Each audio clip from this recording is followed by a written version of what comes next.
예배 가운데 하나님 은혜 더해 주시고 이 말씀이 능력되는 귀한 시간으로 삼아 주옵소서. 새 힘을 허락하여 주시며 이 말씀 가운데 하나님의 선하신 뜻과 인도하심을 경험하는 귀한 시간으로 삼아 주옵소서. 예수님의 이름으로 기도드립니다. 아멘.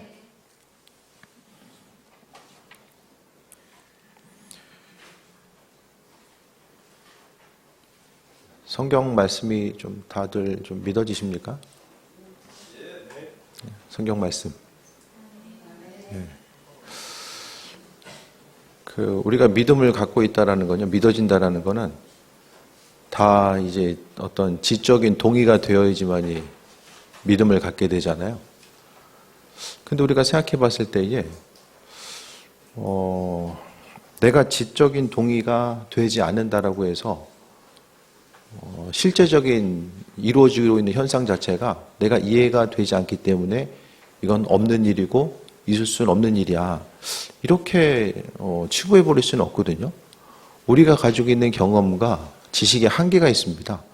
그 짧은 지식과 한계를 가지고 있음에도 불구하고 눈에 보이는 현상들, 특히 이제 말씀의 영역 가운데 봤을 때에 하나님이 살아계시고 살아계시지 않고 이런 부분에 대해서 또 성경이 정말 있었던 사실이고 아니고 이런 부분을 우리가 살아가면서 너무나도 이제 쉽게 판단하고 특히 이제 믿지 않는 이들 또 시대에 또 교회에 속해 있을 때 그 믿기 힘들어하는 수많은 이들이 있거든요. 그 생각해 봐야 될 것은 내가 안 믿어지고 내가 지적인 동의가 되지 않는다라고 해서 말씀에 있는 사실들 또 창조주 하나님에 관한 이야기 그 말씀뿐만 아니라 세상에 운행되는 모든 현상들 그런 모든 것들이 내가 이해되지 않는다라고 해서 없고 또 사실이 아닌 것이 아니라 우리는 항상 좀 열린 마음을 가지고 나는 모르지만 지금은 이해할 수 없지만은 정말 하나님께서 말씀 가운데 역사하시다라고 한다면 그분의 능력과 인도하심을 우리의 삶의 여정 가운데서도 또 베푸시고 함께 하시지 않을까 이런 부분에 대해서 좀 열린 마음을 가지고 우리가 삶을 살아가야 됩니다. 그래서 말씀 가운데서도 그렇고요. 삶의 순간순간 우리는 마음을 열고 하나님의 말씀 그러니까 믿으려고 생각하면 믿어지고요. 이게 그냥 뭐 믿을만 하겠어? 이렇게 마음문을 닫고 있으면 아무리 이야기해도 잘 들리지 않습니다. 어떤 우리가 선입관을 가지고 삶을 살아간다는 것 자체가 정말 두려운 요소가 될 수밖에 없는데 세상 책이나 어떤 과학책에서 이야기하는 내용들은 뭐 과학책에서 이야기하니까 다 믿을 수 있고 또 성경에서 이야기하는 것은 일부 좀 미심쩍은 부분이 있으니까 이건 믿고 신뢰할 수가 없어 이렇게 생각하거든요. 근데 신뢰 없다라고 생각하기에는요. 이 땅에서 수많은 사람들이 그리스도 예수 기독교 신앙 때문에 자신의 인생의 전부를 걸고 살아갑니다. 또 그들이 어떤 눈에 보이는 것들 말씀이라든지 또 하나님의 존재 유무에 대해서 판단할 수 있는 그런 지적인 능력과 사고의 깊이가 부족해서가 아니라 수많은 이들이 충분히 생각하고 연구하고 마음속에 있는 이런 사고 체계를 통해서 이 지적인 이런 사고 체계를 통해서 또 어떤 경험적인 것을 통해서 하나님 살아계시구나 이것에 대해서 경험하면서 수많은 이들이 헌신하면서 나아갔고요. 또 한국 교회뿐만 아니라 한국에 있어서의 또 의료적인 부분, 교육적인 부분에 중추적인 역할을 감당했던 것이 또 이런 지적인 동의와 경험 가운데 하나님을 발견하고 이 땅에 왔었던 수많은 선교사님들에 의해서 이루어진 거죠. 그 성경의 역사 또 세상의 역사를 이야기함에 있어서 무조건 뭐 책에 나와 있으니까 믿고 안 믿고 그럼 학교에서 배운 이런 내용들 학교에서 이제 뭐 지구 역사라든지 이런 부분에 대해서 생각했을 때에 그건 모든 것이 다 믿을 만하고 검증된 것이고 그게 아닙니다. 그 예를 들어서 약간 소대 좀 다른 얘기인데요. 뭐 고생대, 중생대, 뭐 이렇게 세대가 지구 역사 세대가 나누잖아요. 그게 언제 나눠지냐면은 그것을 판단할 수 있는 기준이 있어야 되잖아요. 과학자들이 그럴 것이다 해가지고 이제 나눈 거예요. 근데 우리가 지금 어떤 인류에 있어서 어떤 물질에 있어서의 어떤 연대를 측정하는 것 자체가 그 탄소연대 측정법이잖아요. 그게 뭐냐면 물질 가운데서도는 어떤 탄소라든지 또 우라늄이라는 이런 원소들이 이제 존재하게 되는데 그것이 이제 시간이 지나면 어떤 것은 뭐 몇 년, 뭐 5만 년, 뭐 이렇게 몇 년 이렇게 지나가면 원소가 다른 것으로 이제 바뀌게 됩니다. 근데 이것을 이제 측정하는 건데요. 이 탄소연대 측정법이 나오기 200년 전에 바로 이제 그 지지를 나누게 되는 지구의 역사를 이야기하면 지지를 나누는 것 자체가 탄소연대법 그 측정법이 나오기 200년 전에 이제 만들어져요. 정확하게 연대수를 특정하면서 나아갈 수 있는 이런 부분이 아니었다라는 거예요. 그냥 어떤 가설에 근거해서 이루어진 것이고, 그럼 우리가 지금 신뢰하고 있는 탄소연대 측정법은 이게 정확한 거냐? 대부분 그걸 통해서 어떤 새로운 것이나 유적이 발견했을 때에 그 연대 측정법을 통해서 과학적으로 이제 이루어진 것이다. 근데 이게 오류가 많다라는 거예요. 예를 들어서 그 화산 폭발이 이루어진 지역에서 예를 들어서 이제 그 인류 역사를 보면 어느 지역은 화산이 언제 폭발했다라는 것에 대해서 기록된 부분들이 있잖아요. 그 기록에 근거해서 이제 화산 그 암석을 가져다가 암석을 가져다가 이제 불특정 이제 다수의 연구 기관에 이제 맡긴 거예요. 연도 측정을 이야기했는데, 근데 그 암석이 200년 된 건데 수억 년에서 이제 수십억 년 연도수가 이렇게 오차가 너무나도 많이 나는 거예요. 왜냐하면은 중간에 있어서의 어떤 박테리아나 세균이라든지 어떤 침식작용 또 비바람에 노출된 것들 이 모든 변수들에서는 전혀 기억을 하지 않고 생각을 하지 않기 때문에 일률적으로 이랬으니까 이런 것에 의해서 이럴 것이다. 어떤 외부적인 변수에 대해서 전혀 고려하지 않는 거죠. 근데 문제는 뭐냐면 책에 그대로 실려요. 왜 그렇습니까? 다른 대안을 제시할 수가 없어요. 과학 교과서에서 하나님이 세상을 천지를 창조했다라는 이야기를 할 수가 없는 거예요. 그럼 다른 종교에서 가만히 있겠습니까? 어떤 사람은요, 어떤 그 다른 제안을 제시하기 전까지는 그걸 붙들고 갈 수밖에 없습니다. 그래서 과학 체계에 있어서의 많은 부분이 대안이고요. 우리가 생각함에 있어서 어쨌든 확실히 믿고 나아가는 부분, 이성적인 검증을 거치는 것이 이제 중요한데, 어쨌든 우리가 하나님의 말씀에 관해서도요, 열린 마음을 가지고 나아가는 것. 그냥 학교에서 배운 거에 비해서 또 세상 사람들이 이야기하는 것에 비해서 성경은 뭔가 이제 과학적으로 결여되고 이런 부분이 아니라 정말 하나님께서 천지를 창조하신 그분께서 이 말씀을 통해서 어떻게 역사하고 계신가. 이 말씀이 능력이 없었으면요, 이 수많은 사람들을 변화시키고 나아갈 수가 없었을 거예요.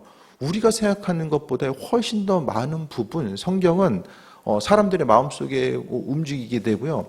그리고 또한 저희도 말씀드렸던 것처럼 이제 근대에 오면 근대 이전에는요, 신학자와 과학자는 한 부류였어요. 뉴턴도 마찬가지고 그 수많은 갈릴레이도 마찬가지고 이 성직과 과학을 하나로서 연결돼서, 하지만 과학적인 근거 자체가 하나님의 살아계심을 부정하는 것이 아니라 하나님 여전히 우리와 함께 하신다라는 충분한 연구와 사고 체계.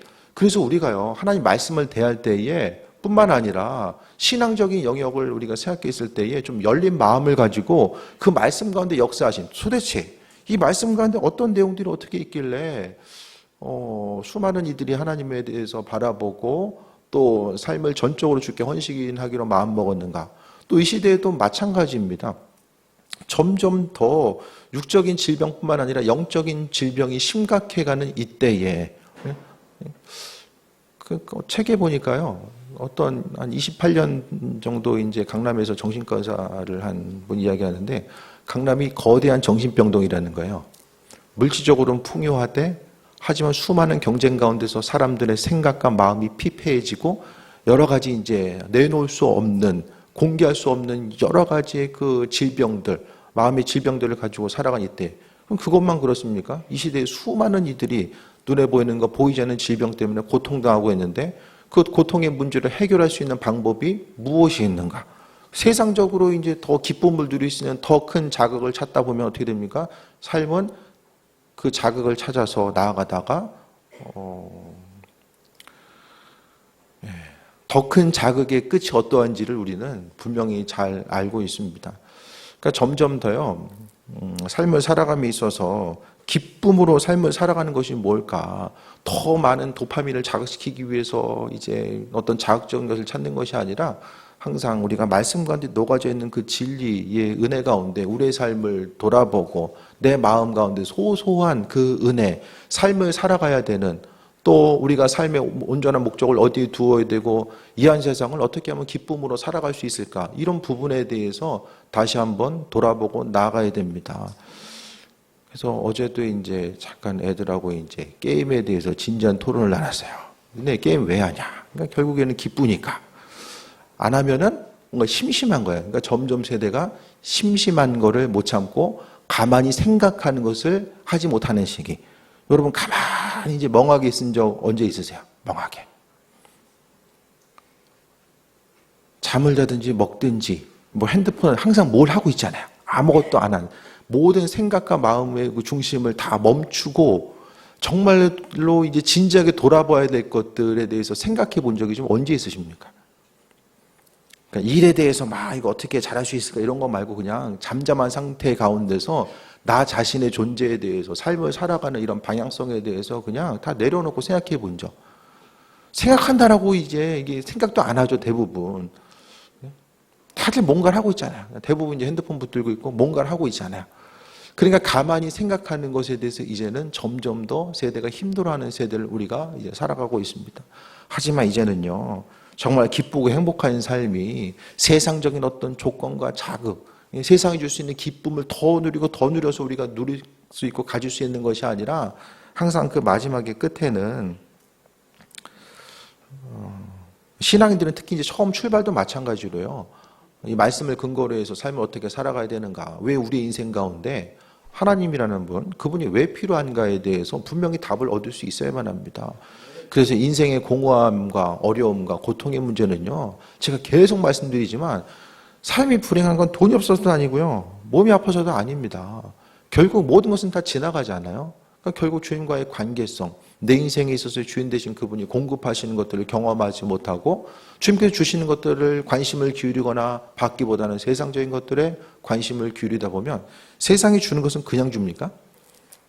그것을 내가 소유하기 위해서 더 많은 것을 움직이고 행하고 몸을 움직이고 마음과 생각의 중심을 거기 두어야지만이 우리가 소유할 수 있는 부분이잖아요. 근데 주님과의 관계성은 어떻습니까?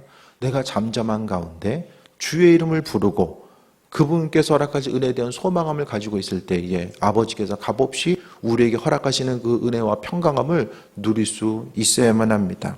그래서 삶의 여정 가운데 많은 이들이 하나님보다는 재물을 의지하고 관계를 의지하는 이때에 세상 가운데 열심을 다해서 살다 보면 어떻습니까? 계속해서 거기에 중심을 두다 보면 마음의 스트레스나 또 몸이 다치는 경우도 많이 있고요. 또 이후의 삶을 통해 보게 되면 어떤 것에 대해서 이루었을 때 그게 또 전부가 아니잖아요. 그래서 끊임없이 다른 것에 대해서 소망함을 가지고 나아가고 그것이 우리 육신 가운데 더 부담이 돼서 또 하나의 어려움, 얻은 것이 있으되 또 하나는 한편에서 잃어버리는 삶을 살아가는 것이 인생의 연속이 아닐까 생각을 해보게 됩니다. 그 삶의 여정 가운데 짧은 삶의 여정 가운데서요, 우리 인생 가운데 또 주님을 만나고 그분께서 공급하시고 인도하심을 경험하는 것이 또 삶의 중심을 이루어야 됨을 말씀드립니다.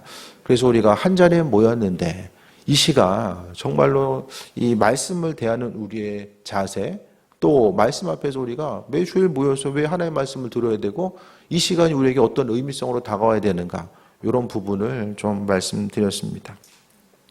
오늘 본문에 우리가 아는 것처럼 가인과 아벨이 나오죠. 가인과 아벨, 오늘 성경은요, 가인의 제사는 받지 아니하시고 아벨의 제사는 하나님께서 받으셨습니다. 성경에는 왜 정확히 좀 말씀해 주시면 좋은데 얘기가 없어요. 왜 한쪽은 받으시고 한쪽은 안 받으셨는지. 그냥 웬만하면 그냥 드리면 좀 받으시면 좋은데, 그렇죠? 예? 그 드린 손 부끄럽지 않게 좀 받으시면 좋은데 한쪽은 받고 한쪽은 안 받아. 어떤 신학자는 이렇게 이야기해요. 하나님 때문에 아벨이 죽었다. 그거 받으셨으면 아벨 안 죽을 수 있었다. 뭐 이렇게도 이제 이야기하는 내용들을 봤는데요. 세월이 지나가게 됩니다. 지나가서 이제 가인과 아벨이 장성하게 되고요. 가인은 땅의 수산으로 제물을 삼아 여호와께 드렸고 아벨은 자기도 양의 첫 새끼와 그 기름으로 드렸더니라고 말씀합니다. 근데 성경 가운데서요, 왜 하나님께서 아벨의 제사는 받으시고 가인의 제사는 안 받으셨는지를 그래도 우리에게 단서를 주고 있어요. 가인은 땅의 소산으로 제물을 드렸다라고 이야기하고요. 4절 보면 아벨은 양의 새끼와 기름으로 드렸다라고 하는데 이거를 그 히브리어 원어 직역 성경을 보니까 뭐라고 나와 있냐면 아벨은 양의 첫 새끼와 기름 중에서 자신의 최고의 것을 하나님께 드렸다는 내용이 덧붙여 있더라고요. 이 번역하면서 그 부분은 빠졌는데 아벨은 드림에 있어서 처음 것은요 상당히 큰 의미가 있습니다. 그러니까 성경에서는요 우리가 생각하는 것보다 처음 것들에 대해서 아주 중요한 의미를 가지고 있어요.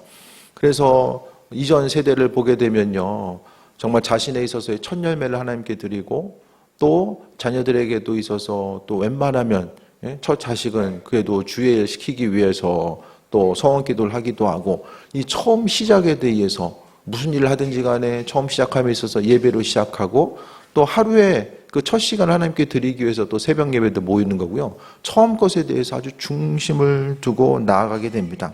그래서 처음 것에 대해서 구별했다라는 건요. 그러니까 하나님이 항상 그 아벨의 마음속에 있었던 거예요. 그래서 내 인생 가운데 가장 소중한 그분을 향해서 내 소유를 통해서 어떻게 드릴 수 있을까? 그러니까 드리는 기쁨 또 하나님이 소중했기 때문에 이 말씀의 근거에서 첫 열매로서 주님께 드리고자 했던 것이 있는 거죠. 그 다음에 제물 중에서 처음 것 중에서도 가장 좋은 것으로서 하나님께 드렸다라고 하는 것. 소중한 사람에게는요 소중한 거 주고 싶지 않아요. 그렇지 않으세요? 내가 가지고 있는 것들에 대해서 정말 귀한 사람이면요 귀한 것으로 나누고 싶고 베풀고 싶은 것이 사람의 마음입니다. 하나님과의 관계성 가운데서도요 하나님 우리가 얼마나 많은 것들이냐 그것에 중심을 두진 않으세요. 하나님 거 더 받으셔가지고 뭐 하시겠어요? 중요한 것은 하나님께서 오늘 그 가인과 아벨의 제사를 통해서 보시는 것처럼 드리는 예물에 내 마음의 중심이 담겨져 있는가. 아버지를 사랑하는 마음, 주님께서 내 인생에 정말 중요하기 때문에 그 중요한 그분을 향한 내 마음의 중심이 제물을 통해서 이제 그 의미가 그 안에 부여돼서 나아가는 거죠. 그리고요, 그 5절 보니까 4절 다시 한번 보면 여호와께서 아벨과 그의 제물은 받으셨으나 5절에 가인과 그의 제물은 받지 않으셨다. 여기서 볼 수 있는 게 제물만 이야기하는 것이 아니라 아벨과 그의 제물, 가인과 그의 제물이라고 나오죠.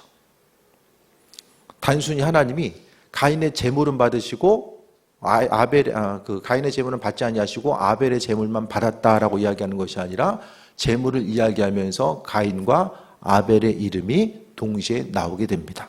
이건 뭘 이야기하는 거죠? 뒤에도 보겠지만 하나님은요 우리 한 사람 한 사람이 세상을 살아감에 있어서 주님 사랑하는 마음, 세상 가운데 죄와 친밀감을 가지고 살다가 예물로 드리는 것 하나님이 받지 않으신다라는 거예요.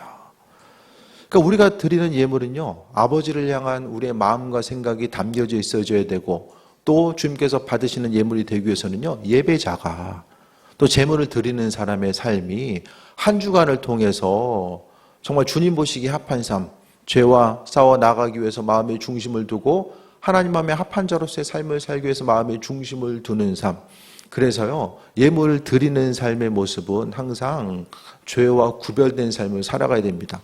그러니까 우리가 습관적으로 그냥 하나님 주신 것이 있으니까 습관적으로 하나님께 드려지는 그런 삶이 아니라 특히 예배에 참여하는 이들 또 예물을 드리는 이들에게 있어서의 마음의 중심 그 예물이 하나님 보시기에 합한 것이 되어야 되고 하나님은 예물을 드리는 이들의 마음의 중심을 보신다라는 거예요.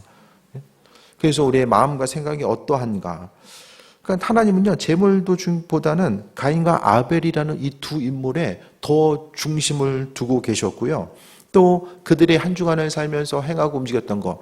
그래서 가인이 그 어떤 죄를 저질렀는지 성경은 구체적으로 이야기하지 않지만 뒤에 보게 되면 하나님께서 동생을 찾았을 때에 가인이 뭐라고 이야기합니까? 내가 동생 지키는 사람입니까? 말 한마디를 보면 인생의 그 모습 자체가 이게 어떠한지를 보게 되잖아요. 그래서 우리는 신앙인으로서 좀 말과 행동하는 이 그런 부분들이 좀 신앙적인 교양을 가지고 나아가는 것. 생각한 대로 말하는 것이 아니라 좀 그리스도 예수 주님이라고 하는 이 필터를 좀 거쳐서 이야기해야 되는데 그러니까 결국 가인은요 하나님을 별로 이렇게 중요하게 여기지는 않았던 것 같아요. 그래서 하나님이 중요하지 않으니까 그가 말하고 행동하는 거 그러니까 주님을 존귀하게 대하고 하나님을 창조주로서 대하는 모습보다는 그냥 마음에 화가 나는 거예요. 하나님이 내 예물 받지 않으셨다라는 거. 그래서 그러니까 가인에게 있어서는 하나님 받지 않으셨으면은 왜 받지 않았을까라는 생각을 했어야 되는데 그것보다는 오직 하나님이 받지 않으셨다라고 하는 그것 한 가지. 우리가 인생을 살아가면서 하나님께 좀 서운할 때가 있잖아요. 아, 이렇게 해주시면 좋은데 왜 이러실까? 하나님이 나를 향해서 행하심 자체가 좀 마음의 부담감과 어려움으로 다가올 때도 분명히 있습니다.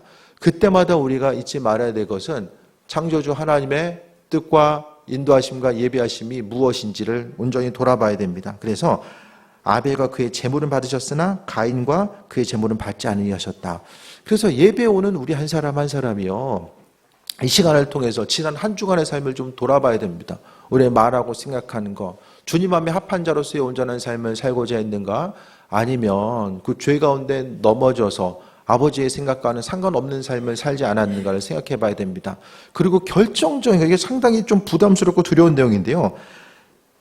예배를 받으시는 내용이 있고 받지 않은 거. 또 예물을 드린다고 해서 하나님께서 모든 거 다 받으신 것이 아니라 받으시는 것과 받지 않는 것. 제가 누가 정성을 다해서 드렸는지 안 드렸는지 성경적으로 보려면 다 영적으로 봐가지고, 야, 이거 하나님 받으시겠구나. 받으시고 안 받는구나. 그럼 다 돌려드려. 교회 문 닫아야 되겠죠? 그러면?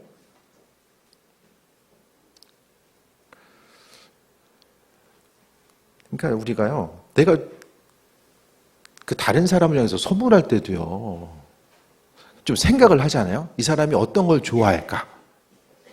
선물할 때 내가 주고 싶은 거 줘요? 아니면은 상대방이 받고 싶은 거? 어떠십니까? 주면서 사세요, 주면서. 네, 주면서. 우리 주면서 살아야 돼. 네. 뭘 받길 원할까를 생각하면서 구별해서 주게 되잖아요.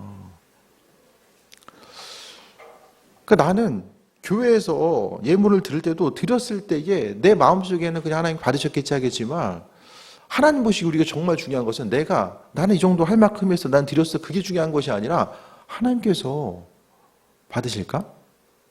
우리가 가인과 아벨, 특히 이제 가인을 보면서, 그거 웬만하면 좀 하나님 마음에 합한 것으로 드리지. 왜 이렇게 드려가지고 나중에 이렇게 죄까지 지고 동생까지 죽이냐. 우리가 가인과 같이 예물을 드릴 때는 없을까? 이런 부분들. 나는 최선을 다해서 지금 이 시대 가운데서 돈을 벌어가지고 하나님께 예물로 드린다는 게 이게 쉽지 않잖아요. 예? 돈 쉽게 버는 분도 계세요, 여기? 아무것도 안 하고 그냥, 예? 다들 힘들고 어렵게 일해서 하나님께 드려지는데 그 드려지는 예물 자체가 우리의 마음과 생각이 담겨지고 우리가 죄로부터 구별돼서 하나님 받으시는 것도 돼야죠. 힘들게 드렸는데 그것 자체가 주님께서 받지 않으시는 것. 이 비슷한 내용들이 이제 마태복음에 나오잖아요. 나더러 주여 주여 한 자마다 다 하나님 나라에 들어갈 것이 아니다라고 이야기하는 거. 예배 드리고 예물 생활 했음에도 불구하고 중요한 것은 이것을 받으시는 그분에 대한 마음과 생각이 얼마나 내 마음속에 있는가, 그런 부분들을 좀 돌아봐야 됩니다. 그래서 우리의 삶의 모습이 하나님 드려지는 거, 받으시는 거, 마음의 생각, 예배 드리는 우리들이 마음과 생각을 담아서 주께 드려지고 헌신자로서의 삶을 살아가는 것. 5절 봅니다. 가인과 그의 제물은 받지 않으신지라. 가인이 몹시 분하여 안색이 변하니. 그러니까 원어 성경을 보면은 이게 받고 안 받고 하나님이 관심을 기울이셨다라는 내용이 있고요. 아벨의 제사는 관심을 기울이시고 그의 시선을 거기 두셨다라고 이야기하고 있고요. 가인의 제사는 거기 마음을 두지 않으셨어요. 하나님이 쳐다보지 않으신 거예요. 그렇게 이제 원어로 직역을 하고 있더라고요. 분합니다. 왜 분합니까? 마치 분위기는, 아니, 내가 드렸는데 안 받아? 이런 분위기예요, 지금. 내가 드리면 하나님은 무조건 감사하게 받으셔야 돼. 근데 그 창조주께서 안 받고 관심이 없으신 거예요. 그러니까 화가 난 거죠. 그러니까 가인은 드리면서 하나님이 예물을 받지, 제물을 받지 않으실 것에 대해서는 전혀 상상도 안 한 거예요. 네? 나는 내 헌신에 대해서 하나님은 무조건 받으셔야만 하는 분으로서 인식하고 있었는데, 그러니까요, 가인은 하나님 별로 그렇게 중요하게 여기지 않는 것 같아요. 하나님이 어떤 분인지 그분에 대해서 관심이 별로 없었어요. 그래서 안색이 변합니다. 사람이 안색이 변할 때, 화날 때마다 얼굴 표정이 사람들이 다 드러나죠. 이것도 회개해야 돼, 우리가. 얼굴 표정 바뀌는 거 회개해야 돼. 화난 게 있어서도 웬만하면 좀 하나님 보시기에 얼굴 표정이 싹 바뀌어 있는 거. 이건 뭘 얘기하죠? 하나님이 우리 얼굴 표정도 보신다라는 거예요. 어떤 표정하고 삶을 살아가나 그것도 보신다라는 거예요. 여호와께서 물어보십니다. 가인에게 이르시되 내가 분하여 하면 어찌 됨이며 안색이 변하면 어찌 됨이냐. 이게 이제 다시 한번 반문하고 있죠. 여기 이제 뭘 담고 있을까요? 하나님이 기뻐하실 만한 것으로서 예물을 드리고 삶을 살았는가에 대해서 다시 한번 되돌아보라는 것이고요. 또 지금 이 상황, 하나님께서 제물을 받지 않은 것 자체가 너에게 있어서 억울한 일이냐, 이것을 다시 한번 이야기하고 있는 것입니다. 그래서 주께서 또 말씀하시고 7절에 또 이게 중요한 의미성이 담겨져 있는데요.